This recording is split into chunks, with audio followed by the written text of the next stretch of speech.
नमस्कार दोस्तों, मैं विक्रम नेगी, फरीदाबाद। दोस्तों, आज बात करेंगे श्रीमद् भगवद गीता के दूसरे अध्याय के बारे में। दोस्तों, सबसे पहले ये वीडियो का जो भी इसको देखते हैं, ये बहुत आकर्षक वीडियो है, बड़ी गंभीरता से इसे लेना। जो लोग इसे नहीं देखना चाहते, वो कृपया करके वीडियो को पहले ही स्किप कर दें, क्योंकि ये बताया गया है भगवान श्री कृष्ण के द्वारा कि अगर कोई सीक्रेट ज्ञान नहीं लेना चाहता तो उसे कभी मत देना। ऐसा ज्ञान बिना ज्ञान से ज़्यादा खतरनाक होता है। इसलिए अपने थॉट प्रोसेस में इस वीडियो को रिपीट कर करके सुनना जब तक वो समझ ना आए। इस वीडियो में काफ़ी आकर्षक और वैल्यूएबल बातें बताई गई हैं। अब बात करते हैं दोस्तों भगवत गीता के दूसरे अध्याय की। भगवत गीता का दूसरा अध्याय जो हमें सिखाता है कि इमोशनल स्टेबिलिटी कैसे की जाती है। अगर हमारे जीवन में क्रोध आता है तो हम उस क्रोध को कैसे शांत करते हैं, अपने जीवन में सफलता कैसे हासिल करते हैं। जन्म मृत्यु होती है, फिर हमारा पुनर्जन्म होता है, और जीवन में सफलता कैसे हासिल करते हैं। एक स्थिर और शांति से हम कैसे अपने भविष्य में अपने सपनों को पूरा करते हैं। दोस्तों, भगवत गीता अध्याय 2। भागवत का मतलब भगवान और गीता का मतलब गीत। ये वो गीत था जो भगवान श्री कृष्ण ने स्वयं गाया था कुरुक्षेत्र के मैदान में, और वही भागवत गीता है। भागवत गीता को जितना समझो उतना कम ही कम है। अगर इसकी 2-4 बूंदें हमारे जीवन में पड़ जाती हैं तो हमारा जीवन की पारदर्शिता बहुत अच्छी हो जाती है, हम सक्सेसफुल हो जाते हैं, हम हर उस कामयाबी को, उन बुलंदियों को हासिल कर लेते हैं, उन सपनों को हकीकत में बदल लेते हैं जो हमारी मंजिल होती है। दोस्तों, भागवत गीता के अध्याय 2 में जब कुरुक्षेत्र के मैदान में अर्जुन दुखी हो गए थे, व्याकुल हो गए थे, तो उन्होंने भगवान श्री कृष्ण से कहा था, जो उनके सारथी बने हुए थे, कि मैं इस युद्ध को नहीं कर सकता। उन्होंने अपना धनुष धरा पर रख दिया था। तो जब उनकी ऐसी स्थिति हो गई थी तो उस समय भगवान श्री कृष्ण ने उन्हें यही कहा था कि हे अर्जुन, तुम आखिर अपना मन अशांत करके इस स्थिति में क्यों आ गए हो? तुम्हें किस चीज़ का दुख है, किस चीज़ का डर है जो तुम युद्ध नहीं कर पा रहे हो? तुम एक क्षत्रिय हो और क्षत्रिय का काम युद्ध करना होता है।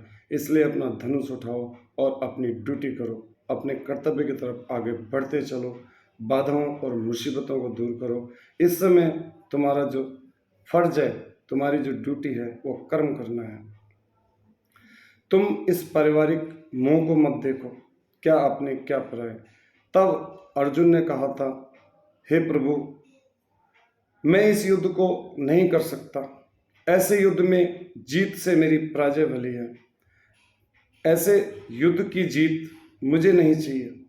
यहाँ तो भीष्म पितामह, गुरु द्रोण, कुलगुरु कृपाचार्य, जो मेरे लिए हमेशा भगवान के रूप में रहे हैं और चारों तरफ मेरे अपने हैं, ऐसे जीत से मैं भिखारी बन जाऊं तो वो मेरे लिए अच्छा होगा। मैं तीर नहीं चला सकता, कोई खून खराबा नहीं कर सकता, ऐसी विजय श्री मुझे नहीं चाहिए। अगर कोई मुझे तीनों लोग भी दे तो मेरे को वो भी पसंद नहीं है, मैं उनको भी स्वीकार नहीं करूँगा। अर्थात अर्जुन इतने व्याकुल हो गए थे, इतने दुखी हो गए थे कि उन्होंने युद्ध करने से साफ मना कर दिया था, क्योंकि उनका जो पारिवारिक मोह था, इमोशनल अटैचमेंट था, वो आगे आ गया था, और इसकी यही उनकी सबसे बड़ी बाधा बन गई थी। और वो फैसला नहीं कर पा रहे थे कि वो अपने मंजिल की तरफ आगे कैसे बढ़े, क्योंकि उनकी मंजिल युद्ध को जीतना था। दोनों ही सेनाएं आमने सामने थी और जीतने के मकसद से आई थी। ऐसी स्थिति से जूझकर उन्होंने सारथी बने भगवान श्री कृष्ण से कहा था, हे प्रभु, मेरा मार्गदर्शन करें, मैं कैसे आगे बढ़ूं। तो भगवान श्री कृष्ण ने उनसे मुस्कुराते हुए कहा था कि हे अर्जुन, तुम किस बात से दुखी हो? तुम क्यों इतना क्रोधित हो रहे हो? तुम क्या समझ रहे हो कि ये तुम्हारे मारने से मर जाएंगे? नहीं, जो तुम सोच रहे हो तुम्हारी सोच गलत है। ये लोग तुम्हारे द्वारा मारे जाने का एक माध्यम है। इनकी मौत तुम्हारे हाथों लिखी है। इनको मारने वाला मैं हूं और इनको बचाने वाला भी मैं हूं। तुम सिर्फ कर्म करो, फल देने वाला मैं हूं। इस समय तुम्हारा कर्म यह है कि तुम एक क्षत्रिय हो और युद्ध में आगे बढ़ो। इस पारिवारिक मोह को साइड हटाओ। और जब एक क्षत्रिय युद्ध से मुंह मोड़ लेता है तो लोग उस पर सवाल उठाएंगे। तुम धनुर्धर विद्या में प्रवीण हो, एक अच्छे योद्धा हो, अच्छी इंटेंसिटी वाले हो, तुम इस युद्ध को जीत सकते हो। लेकिन तुम इस पारिवारिक मोह की वजह से कुछ नहीं कर पा रहे हो। ये तुम्हारे लिए सबसे बड़ी बाधा बन गई है। हे अर्जुन, इस बात को अपने मन से निकाल दो कि ये लोग तुम्हारे मारने से मर जाएंगे। तुम मुझे एक बात बताओ कि क्या तुम किसी को जीवित कर सकते हो? नहीं। जब तुम किसी को जीवित नहीं कर सकते तो तुम किसी को मार भी नहीं सकते। ये सारे लोग, इनका पुनर्जन्म था, तुम्हारा और इनका सबका पुनर्जन्म था, और आज भी जन्म है और मरने के बाद फिर दोबारा होगा। किसी न किसी रूप में जरूर जन्म होगा और ये सब करने वाला मैं हूं। अर्थात मारने वाला भी मैं हूं और बचाने वाला भी मैं हूं। तुम किसी को मार नहीं सकते, किसी को जिंदा नहीं कर सकते। तुम एक माध्यम हो, तुम्हारे द्वारा ये लोग मारे जाएंगे। हे अर्जुन, आत्मा, ये लोग सिर्फ एक आत्मा है और आत्मा कभी नहीं मरती। आत्मा सिर्फ हमारे शरीर से ऐसे निकलती है जैसे हम पुराने वस्त्रों को छोड़कर नए वस्त्र धारण करते हैं। जब ये आत्मा इस शरीर को छोड़ती है तो उसके बाद प्रकृति का चक्कर पूरा करने के बाद किसी दूसरी आत्मा में, किसी दूसरे शरीर में ये आत्मा फिर जन्म ले लेती है। जब प्रकृति का यही नियम है, संसार का यही नियम है, ईश्वर का यही नियम है, तो तुम भला किसको कहाँ मार रहे हो? तुम्हें किस बात का दुख हो रहा है? किस चीज़ से तुम व्याकुल हो रहे हो? ना तुम किसी को मार रहे हो, ना तुम किसी को जीवित कर रहे हो। ये सोच अगर तुम्हारी है तो वो गलत है। ये ज्ञान तुम्हारा अधूरा है मेरे ज्ञान के आगे। हे अर्जुन, तुम अपना कर्म करो, फल की इच्छा मत करो। तुम कर्म को करने से पहले ही फल की इच्छा जानने लगे हो, फल के परिणाम को जानने लगे हो। जब मनुष्य ऐसा करता है तो वो कभी अपनी मंजिल को नहीं प्राप्त कर सकता, अपने सपनों को नहीं प्राप्त कर सकता। इसलिए तुम अपने अंदर संयम रखो, अपनी एक अच्छी इंटेंसिटी बनाओ। जो भी बाधाएं मुसीबतें आ रही हैं उन्हें फेस करो, उन्हें लड़कर आगे बढ़ो। परिवार के मुंह, पर्सनल अटैचमेंट का त्याग करो। भूल जाओ ये कौन है। ये सिर्फ एक आत्मा है और आत्मा कभी नहीं मरती। शरीर छोड़ती है, प्रकृति के द्वारा अपना चक्र पूरे करने के बाद फिर दोबारा दूसरी शरीर में वो आ जाती है। तुम सबका पुनर्जन्म भी था और आगे फिर दोबारा भी होगा। इसलिए मृत्यु सत्य है, मृत्यु से मत घबराओ। सबको जाना है, यही संसार का नियम है। अर्जुन उस स्थिति में फंस गए थे। उन्होंने भगवान श्री कृष्ण से कहा कि आप मुझे क्या कहना चाहते हैं?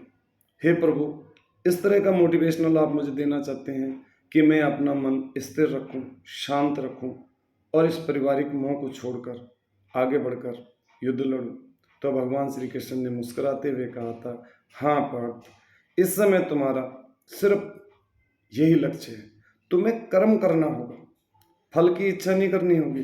फल देने वाला मैं हूं, तुम सिर्फ अपना कर्म करो, तुम आगे बढ़ो। तुम एक क्षत्रिय हो, एक वीर योद्धा हो, और अगर तुम इस युद्ध को नहीं लड़ते तो लोग तुम्हारी वीरता पर सवाल उठाएंगे। तुम्हारी यश हमेशा के लिए चला जाएगा, तुम्हारी कीर्ति हमेशा खत्म हो जाएगी और ये जीते जी तुम्हारे लिए एक नरक होगा। तुम अपना धर्म अधर्म के बारे में मत सोचो, किसी की मृत्यु के बारे में मत सोचो। तुम सिर्फ इस समय अपना कर्म करो, अपनी इच्छाओं को संयम में रखो, अपना मजबूत इरादा बनाओ, सारी बाधा मुसीबतों को पार करते हुए आगे बढ़ो। इस समय तुम्हारा जो मंजिल है वो युद्ध करना है। तुम घबराओ नहीं, चिंता मत करो। तुम्हें अपना मन शांत और स्थिर रखना होगा, अपने परिवार के मुंह से बाहर निकलना होगा।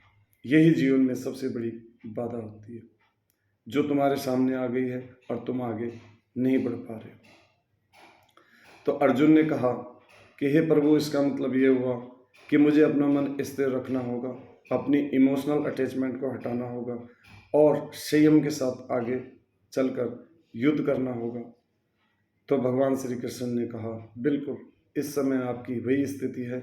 आपको अगर अपनी मंजिल प्राप्त करनी है, युद्ध में विजयी घोषित होना है, तो आपको संयम से आगे बढ़ना होगा।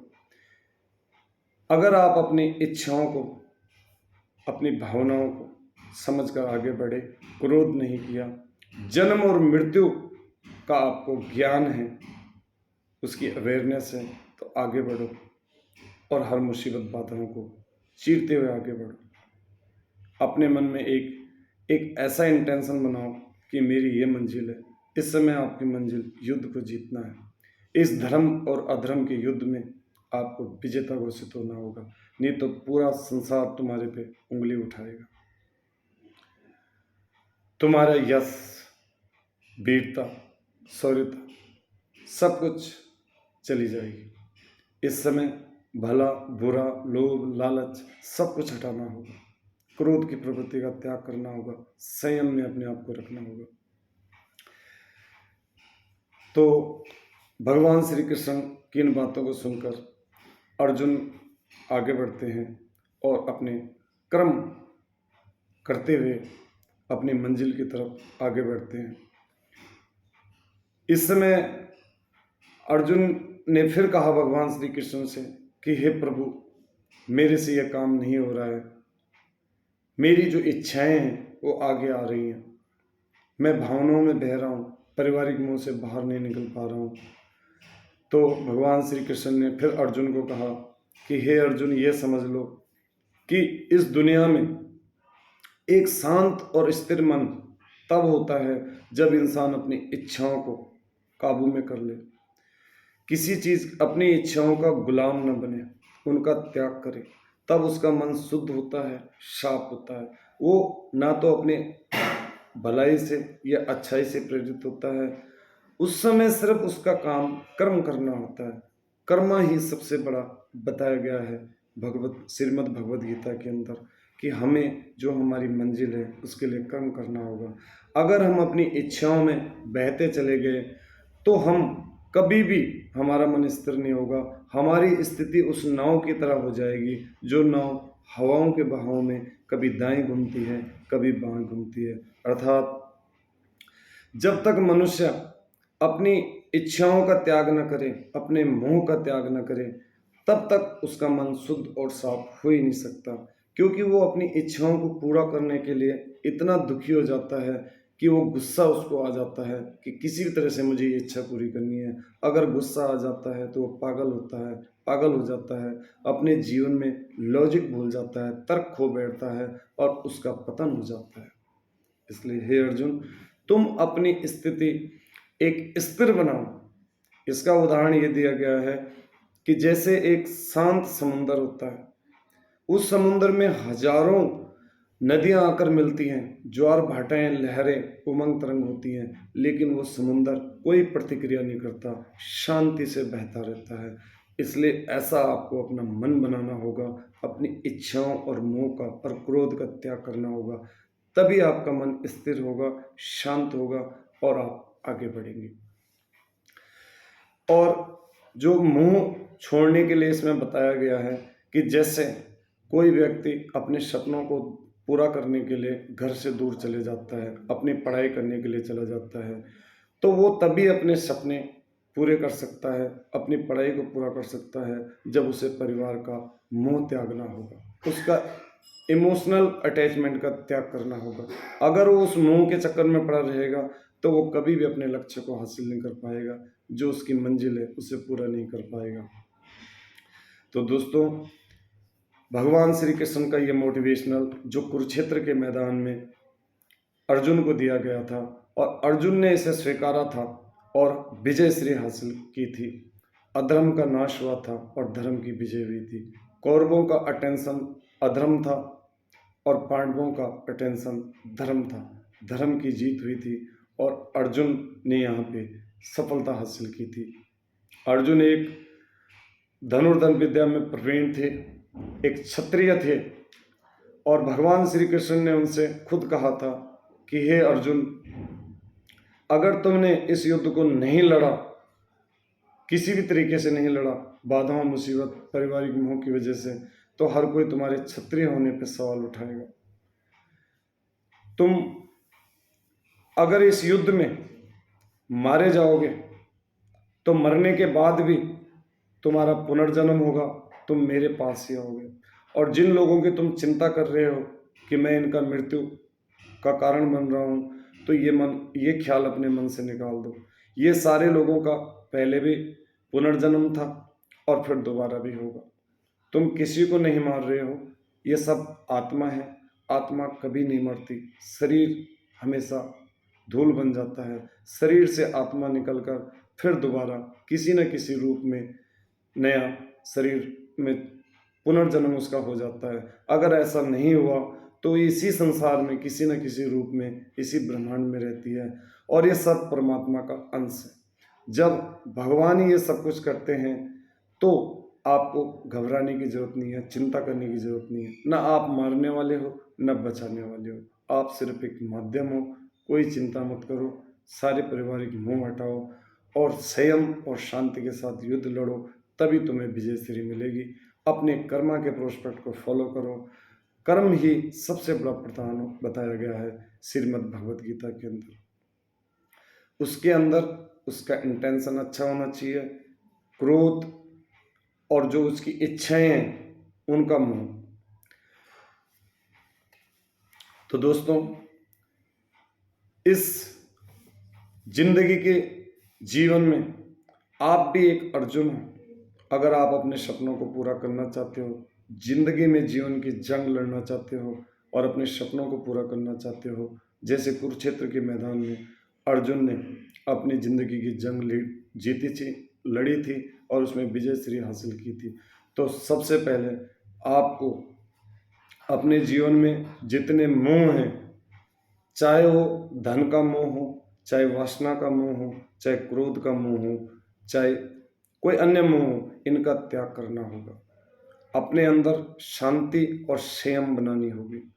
अपने इंटेंशन को अच्छा बनाना होगा और हमेशा कर्म करने होंगे।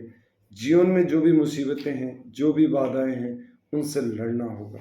अगर आपने संयम रखा, शांति रखी और ऐसा कुछ किया तो हमेशा आपको अपनी मंजिल मिलेगी। आप अपने जीवन की जंग में सफल होंगे। और लास्ट में सॉरी दोस्तों, लास्ट में मैं ये कहना चाहता हूँ कि इस दूसरे अध्याय से हमें ये शिक्षा मिलती है कि जीवन में कभी क्रोध न करें। क्रोध करने से हम अपना संयम खोते हैं, अपना तर्क खोते हैं, हम पागल हो जाते हैं, हम कोई भी डिसीजन सही नहीं ले पाते और हमेशा वो हमारे खिलाफ जाता है, हमारा पतन होता है। इसलिए ज़िंदगी में कभी भी क्रोध ना करें, संयम रखें और अपनी इच्छाओं को त्यागना सीखें। किसी भी मोह में ना फंसें। अगर आपके अंदर मोह होगा तो आपका मन स्थिर नहीं होगा। हमेशा उसी व्यक्ति का मन स्थिर और शांत होता है जो ना कभी अपने शुभ अशुभ के बारे में सोचता है, न अपनी अच्छाइयों के बारे में, अच्छाइयों का गुणगान करता है और न कभी अपने अच्छे के लिए सोचता है, वो सिर्फ कर्म करता है। दोस्तों, जीवन में जब भी आप कोई मंजिल को प्राप्त करना चाहो, अगर आप ऐसा सोचते हैं कि जब हमारी कोई इच्छाएं नहीं होंगी, कोई सपने नहीं होंगे, तो हम जीवन में आगे कैसे बढ़ेंगे, तो उसके लिए आपको क्या करना होगा, कि अपनी इच्छाओं और सपनों को पूरा करने के लिए हमेशा ज़िंदगी में भगवान को आगे रखो, मेहनत करो और सब कुछ भगवान पे छोड़ दो, सिर्फ अपना कर्म करो। तो ऐसे में कभी भी ना आपका मन शांत होगा, ना आपको किसी चीज़ से कोई मुसीबत या कोई बाधा नज़र आएगी। आप हमेशा संयम के साथ आगे बढ़ेंगे, आपको आपकी मंजिल मिलेगी। आपको सिर्फ कर्म करना होगा, तभी आपके सपने पूरे होंगे, साकार होंगे। तो दोस्तों, दूसरे अध्याय से हमें ये शिक्षा मिलती है कि हमेशा जीवन में हमें कर्म करना चाहिए। जो भी हमारी इच्छाएं हैं उनका हमें त्याग करना होगा। हमें हमारे इमोशनल अटैचमेंट से बाहर निकलना होगा और हमें जीवन में जो भी बाधाएं हैं, मुसीबतें हैं, उनको चीरते हुए आगे बढ़ना होगा एक अच्छे इंटेंशन के साथ। तभी हम अपने सपनों को पूरा कर सकते हैं, अपनी मंजिल को प्राप्त कर सकते हैं। हम भी उसी अर्जुन की तरह अपनी ज़िंदगी में हैं, तभी हम अपनी ज़िंदगी के जंग को सफल बना सकते हैं और हम अपने भविष्य को, अपने सपनों को हकीकत में बदल सकते हैं। तो इसका जो श्लोक है दूसरे अध्याय का, वो यही है कि क्रोध न करें। भगवान श्री कृष्ण ने यही कहा है कि मनुष्य को कभी क्रोध नहीं करना चाहिए। क्रोध करने से उसका संयम चला जाता है। वो जो भी डिसीजन लेता है वो डिसीजन हमेशा फेल होता है, उसके खिलाफ जाता है, उसका सम्मान गिरता है, उसका पतन होता है। इसलिए गुस्से की प्रवृत्ति का हमेशा त्याग करें और अगर आपने ऐसा किया तो हमेशा आप जीवन में आगे बढ़ेंगे। शांति और स्थिर बनाए रखनी होगी। अपने आप को एक अच्छी इंटेंसिटी के साथ आगे बढ़ाना होगा। कर्मा के प्रोस्पेक्ट को फॉलो करना होगा। दोस्तों, मेरे द्वारा दी गई ये जानकारी अगर आपको अच्छी लगी है तो मुझे लाइक और शेयर करके ज़रूर बताएं। बेल आइकन दबाएं। आगे मैं भगवत गीता के तीसरे अध्याय के साथ आपसे जुड़ूंगा। तब तक के लिए धन्यवाद। आपका दिन मंगलमय हो। विक्रम नेगी, फरीदाबाद।